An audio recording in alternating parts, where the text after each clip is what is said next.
Olá, olá pessoal, sejam muito bem-vindos ao programa Superação dessa semana comigo, Luézia Zizoton, aqui pela TV Capixaba. E hoje vocês vão entender um pouquinho mais sobre a alienação parental com a doutora Flávia Brandão, que está aqui do meu lado mais uma vez e que sempre traz temas muito importantes aqui para o pessoal. Gente, é uma honra te receber aqui, doutora.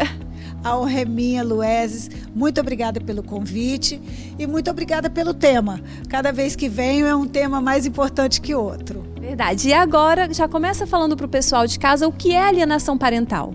Alienação parental é todo ato de um genitor contra outro ou de todo aquele que tem autoridade sobre a criança e o adolescente que visa desqualificar, desabonar o outro. O pai contra a mãe contra o pai, avô, avó contra a mãe, contra o pai. Babás que podem ter autoridade sobre a criança, que é aquela pessoa que fica cuidando da criança, né, com mais frequência, praticando contra o pai ou contra a mãe. Então essa lei não visa gênero? Jamais, jamais. É uma discussão muito grande, inclusive, dizer que a alienação parental é praticada pela mãe contra o pai. Isso é o entendimento da época em que a mãe tinha guarda de filho e o pai era apenas o convivente de final de semana e provedor. A alienação parental pode ser praticada e é praticada, quando praticada, tanto pelo homem quanto pela mulher. E quais são as formas de alienação parental? A gente tem que ter em mente que a alienação parental é ato repetitivo. Então, é trazer para a criança memórias de que ela passe a achar que aquilo é verdadeiro. Por exemplo, a mãe ou o pai, ou o avô ou a avó, eu vou falar sempre um e não todos, que comece a desqualificar. Por exemplo, no final de semana que cabe a um genitor estar com a criança, atrasa ou não pode. Aquele que está com a criança naquele momento começa a dizer: tá vendo? Seu pai ou sua mãe não gosta de você, não chega na hora porque não liga. Isso de forma repetitiva, isso de forma a fazer a criança ou adolescente acreditar que ele realmente é desgostado, é abandonado, é largado pelo seu outro genitor.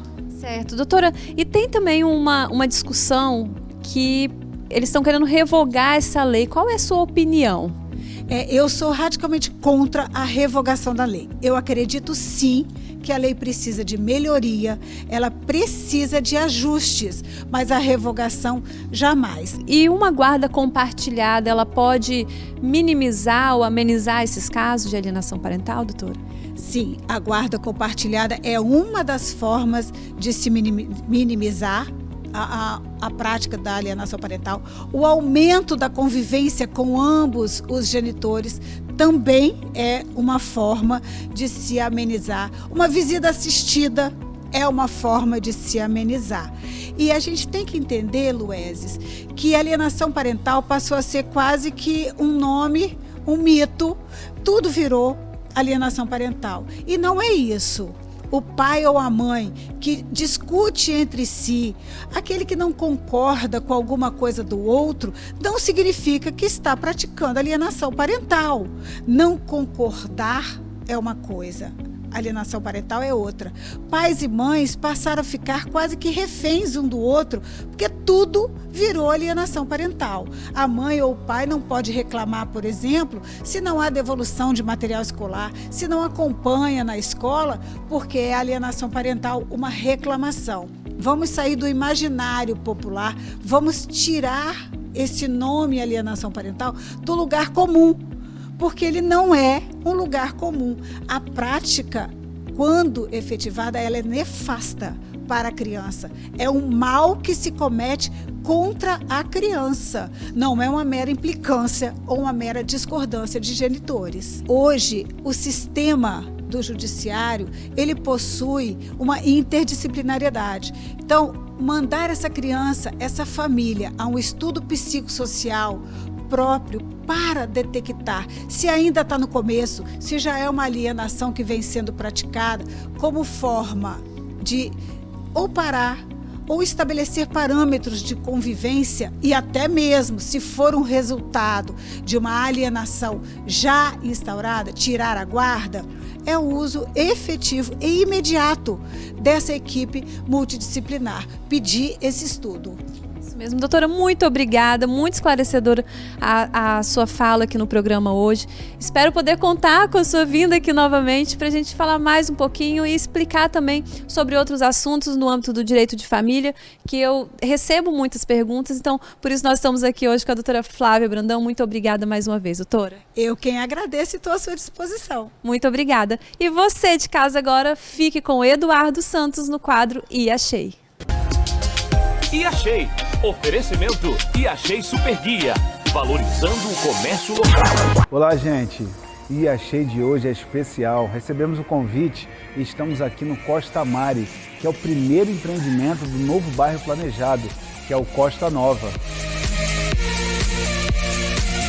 E quem vai contar tudo sobre esse empreendimento para vocês é Elaine Frota, diretora da Nova Morada Imobiliária. O Costa Mari é o primeiro condomínio do bairro totalmente planejado Costa Nova. Sua vida nova está aqui. Todas as unidades, 4 quartos com vista eterna para o mar. A sua vista oceânica de todas as unidades. O Costa Mari é o novo padrão de vida e lazer para toda a sua família. Lazer completo para todos os tipos de família. São 3 pavimentos para celebrar, cuidar do corpo e da alma. Para pets, para quem tem filhos de todas as idades. Para quem gosta de música, esporte e gastronomia. E aí, achou interessante? Gostou? Agende logo a sua visita. Vem com a gente, Elaine Frota, Sérgio Machado, Nova Morada Imobiliária. Vem com a gente! Olá, gente. Esse foi mais um E Achei. E eu tô passando aqui para homenagear o meu pai, seu Jorge, o Jorjão. Ó, paizão, te amo, hein? Feliz Dia dos Pais. E Achei. Oferecimento E Achei Super Guia, valorizando o comércio local.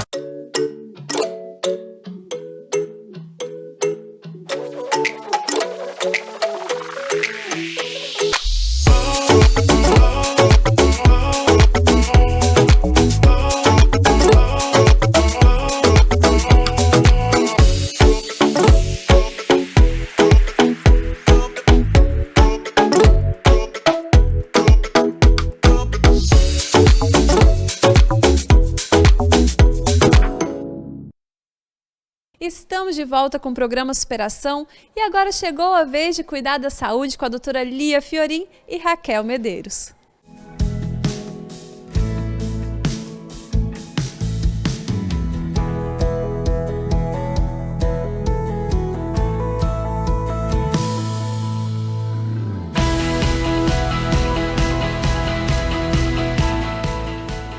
Olá, tudo bem com vocês? Estamos de volta com mais um Vida em Equilíbrio. E hoje nós vamos falar de 5 erros que você pode estar cometendo que está atrapalhando o seu emagrecimento. Uma das coisas é achar que comer saudável basta. Será mesmo? Com certeza, comer saudável é muito importante no processo tanto de manutenção do peso como para o emagrecimento. Porque aí nós vamos ter o equilíbrio das vias de saciedade e de apetite, preservar a nossa massa muscular, ter um equilíbrio de todas as nossas funções e emagrecer com saúde. Porém, se não conseguirmos fazer o tal do déficit calórico e comermos mais do que a gente gasta, mesmo de forma saudável, também não vamos emagrecer. Segunda coisa, optar por dietas muito restritivas. O grande problema de fazer dietas super restritivas é até quando vamos conseguir fazer. Lembra que sempre falo aqui, a consistência dos nossos hábitos que nos levam ao emagrecimento. Então, se eu começo uma dieta já pensando no dia que ela vai terminar, provavelmente ela não vai dar certo. Outra coisa muito importante é que às vezes a gente acha que porque eu preciso emagrecer, eu tenho que passar fome. Aí eu tenho uma pergunta, será que você sabe reconhecer a fome verdadeira?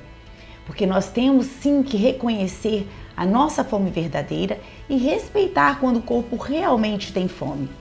Agora, a fome verdadeira, ela dá sinais. Ela não tem preferências.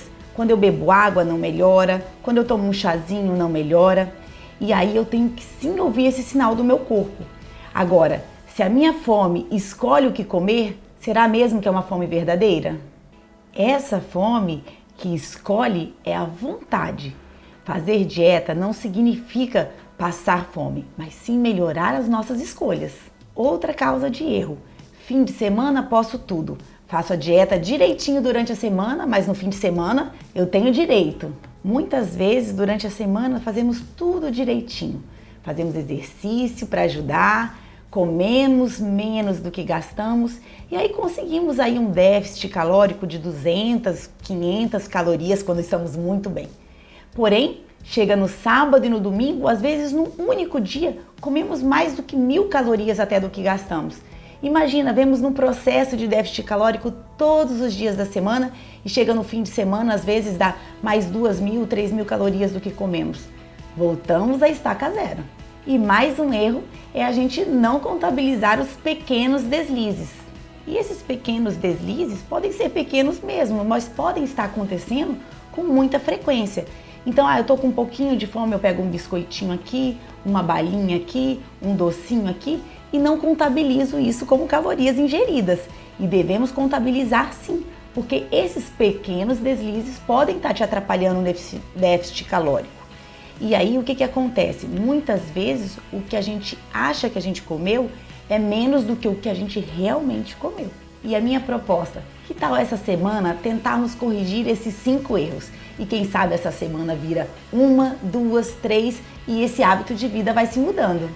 E se você já sabia tudo isso, mas não está conseguindo fazer, um especialista é a pessoa certa para te ajudar.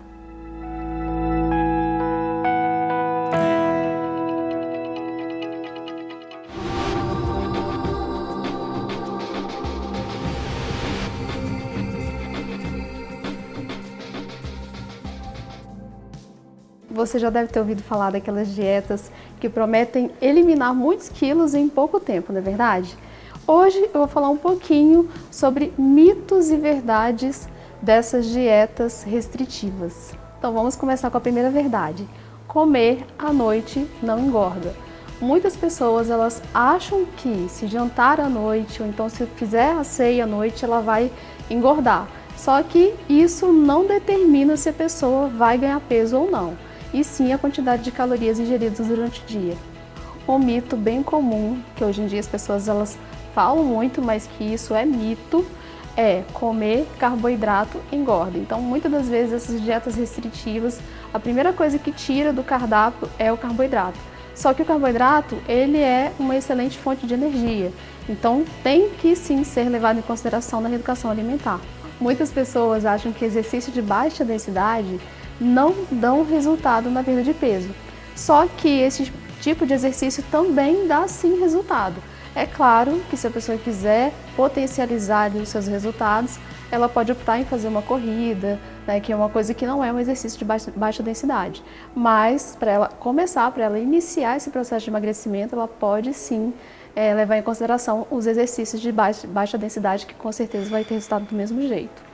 Outra verdade que muitas pessoas consideram um mito é que a gordura ela é sim necessária nas suas refeições. Então é importante você fazer essa troca, né? Ao invés de você usar a gordura saturada, você utiliza a gordura insaturada, porque assim você não vai prejudicar a sua saúde nessa troca, mas ela é sim necessária ali nas suas refeições. E essas foram as informações importantíssimas do Você Mais Fitness de hoje. Espero que você tenha gostado. Para mais dicas como essa e para mais informações como essas, é só me acompanhar nas redes sociais e até o próximo Você Mais Fitness.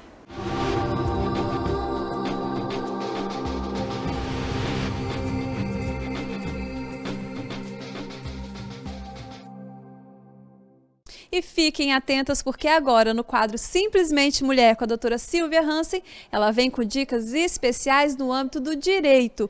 Então é com você, Silvia.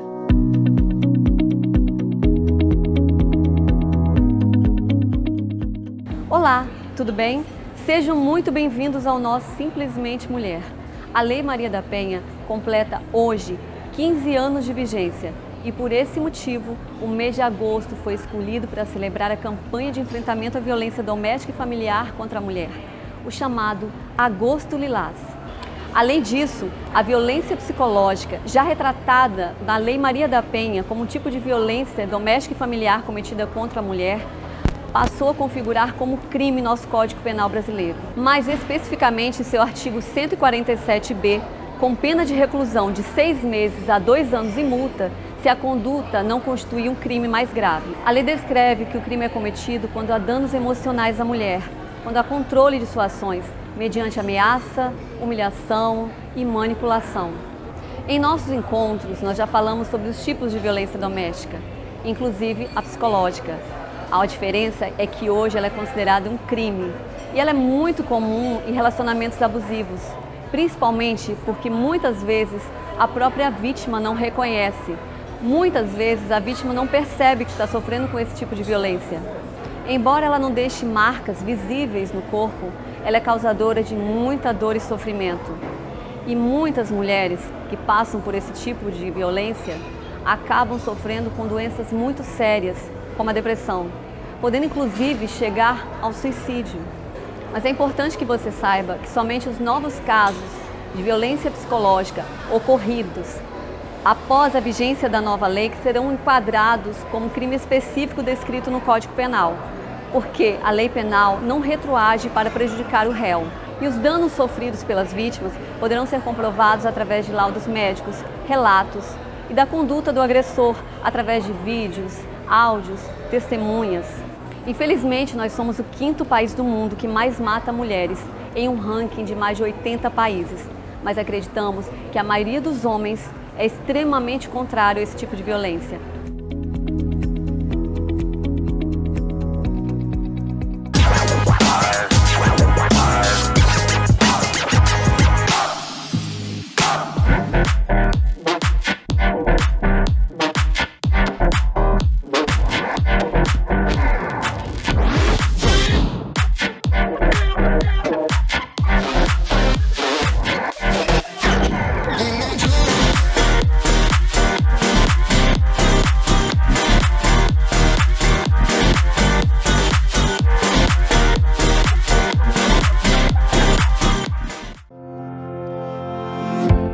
Seguindo uma tendência inovadora, a Inova Clinic é um espaço com diversas especialidades que cuidam do corpo e da alma, priorizando a saúde, beleza e bem-estar da vida. Comandada pela dermatologista Alessandra de Mello, a Inova Clinic entende que cada paciente é único, indicando tratamentos personalizados, aliando tecnologia em prol do bem-estar.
Olá, bem-vindo a mais um quadro Reinvente-se. Hoje nós estamos aqui com a Lerraque Mello, responsável da loja Emanuele Joias, que se reinventou quando teve a necessidade de encontrar uma nova forma de vender. A Emanuele Joias existe há 18 anos e em 2020 ingressou nas vendas online. Como foi esse processo, Lerraque? Ei, Vanessa, tudo bom? Então, foi um momento muito marcante para a gente, porque nós estávamos em pleno uma pandemia, o comércio fechado diante do coronavírus, e nós chegamos no momento o que fazer. Então o online foi nosso escape. As lojas fechadas, não podendo abrir as lojas, e nós começamos a trabalhar, investir com essa ferramenta, nova ferramenta para nós, antiga já há muito tempo, muitas pessoas trabalham com essa ferramenta, mas para nós começamos em 2020. E para nossa surpresa, nos adaptamos muito bem, nos reinventamos realmente nas redes sociais. Hoje, para você ter uma ideia, é uma média de 30% das nossas vendas é online. A captação de cliente através das redes sociais. E aqui na Emanuele Joias, antes você atendia o cliente quando ele chegava para você, né? O seu cliente, você recebia ele aqui na loja, fazia o atendimento personalizado e hoje você vai até seu cliente. Como que é essa mudança, essa adaptação para atender a necessidade dele? Então, essa pandemia nos veio para tirar do comodismo, né? Que com o comércio aberto, assim, nós estamos acomodados a esperar o cliente vir até nós. A pandemia nos obrigou, nos ensinou a ir atrás do cliente. Isso foi muito bom, nos tirou desse comodismo. E além de ir atrás do cliente, captar ele pela internet, nós continuamos com esse atendimento personalizado na loja, mas agora de uma forma diferente, sem comodismo.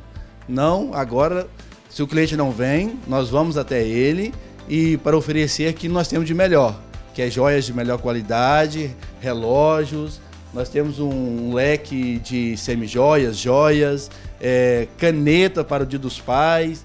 A Emanuele Joias, então, é um exemplo de adaptação às necessidades do varejo. Para você ver como é importante se adaptar à necessidade do cliente, ir até ele, fazer o que ele está precisando, atender aquilo que ele precisa, né? Então, hoje, a Emanuele Joias vende tanto online no Instagram, como aqui presencial na loja também, com atendimento personalizado. Alehaque, qual é o Instagram da loja? Fala pro pessoal aí para poder seguir vocês. Nosso Instagram é Emanuele Joias Oficial. Entra lá em contato com a gente, nos manda um direct. Teremos um prazer enorme de atender vocês. Estamos com uma equipe aí formada, capacitada para te atender da melhor forma possível. E após esse atendimento online, vim aqui na loja tomar um cafezinho com a gente. Te vejo no próximo sábado.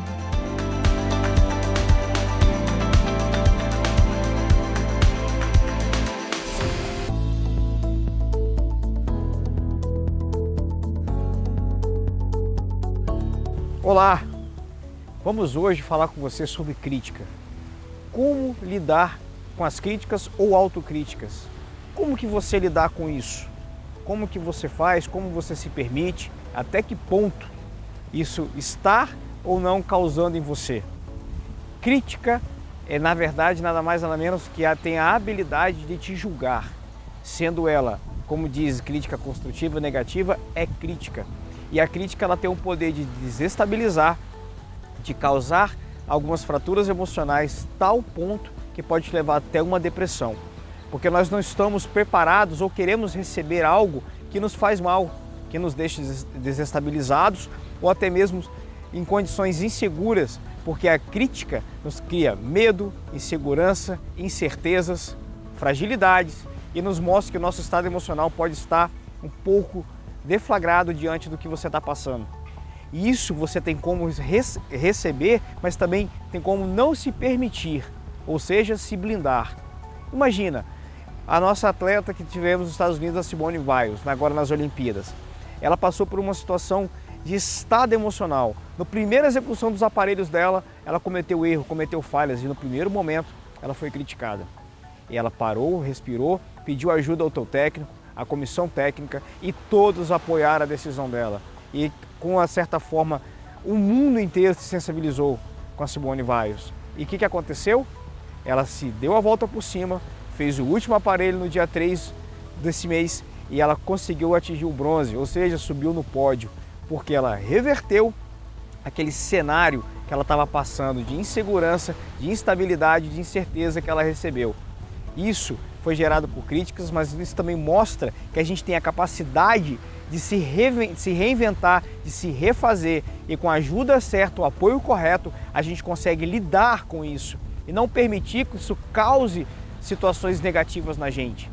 você tem mecanismos, seguranças e força para poder lidar com isso. E você receber a crítica é algo que você se permite. Então não se permita ser criticado, não queira ser criticado e também não critique. Se tiver que criticar, dê sugestões, coloque os melhores sentimentos de autorresponsabilidade para as pessoas e também queira receber isso dos outros. Se você recebe um elogio, tudo muda, não é mesmo? Ou seja, busque estar bem e ficar bem, busque o teu amor próprio, esbanje isso, coloque para fora toda a tua vontade de estar bem e ser feliz e atrai para você o que você realmente quer. Não se permita a críticas, não se permita a passar por situações que deixam você perdido ou inseguro. Vá, faça o teu melhor, conte comigo e vamos que eu consigo te ajudar a não passar por isso caso você tenha passado. Tamo junto!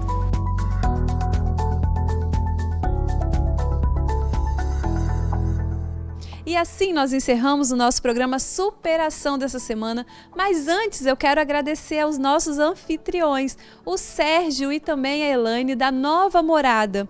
Gente, estamos neste apartamento decorado aqui em Vila Velha que está incrível. E vocês já viram aí no quadro E Achei também takes e imagens desse local lindo. Muito obrigada, Nova Morada.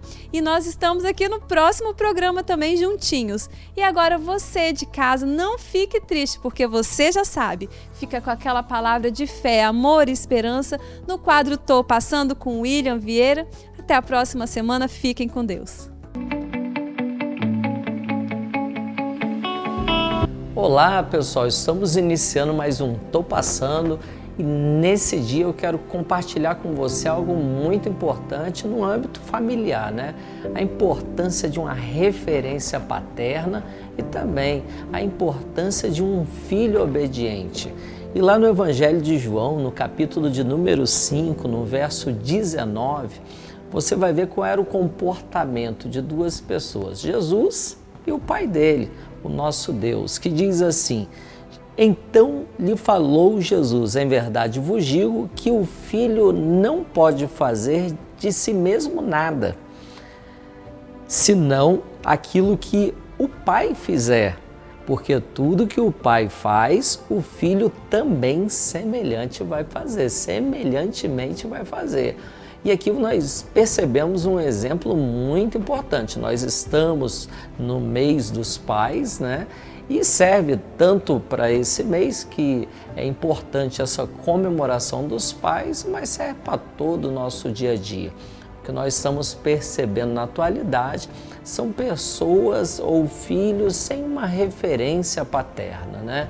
E aqui você vê o próprio Jesus falando do pai dele, mas falando de uma maneira como o pai fosse a referência dele, e é a referência de todos nós, que é o nosso próprio Deus.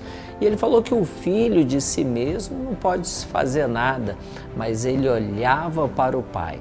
Ele tinha referência do pai. Então você que está me assistindo nesse dia, você que é pai, eu te peço uma coisa, que você se esforce dia após dia para que você seja referência para o seu filho. Isso é importante, porque se você não se tornar referência para o seu filho vai buscar referência em outros lugares e aí pode ocasionar muitos problemas, inclusive para você que é pai. Então seja exemplo, né? Tem muitas pessoas que elas falam muito, tem muito autoritarismo com o filho, mas infelizmente elas fazem de uma maneira que elas não falam, né? Ou melhor, elas falam de uma maneira que elas não fazem, né? E isso não pode acontecer com você que está me assistindo. Você tem que ser um pai exemplar. E por um outro lado, você que é filho, eu quero que você olhe para o seu pai e tire dele coisas boas que vão fazer de você uma pessoa de sucesso na sua vida. Essa é a mensagem de hoje, né? Essa referência que Jesus tinha com o próprio Deus, que tanto o pai como o filho se encaixe e seja referência um para os outros, tá bom? Vou terminando esse Tô Passando de hoje e que essa mensagem possa falar muito ao seu coração. E se você quer saber mais, visite lá nossas redes sociais e eu tenho certeza que vai contribuir muito com a sua vida. Até o próximo Tô Passando. Valeu, fui, passei! Tô Passando. Oferecimento Igreja Evangélica Unção de Deus, transformando vidas.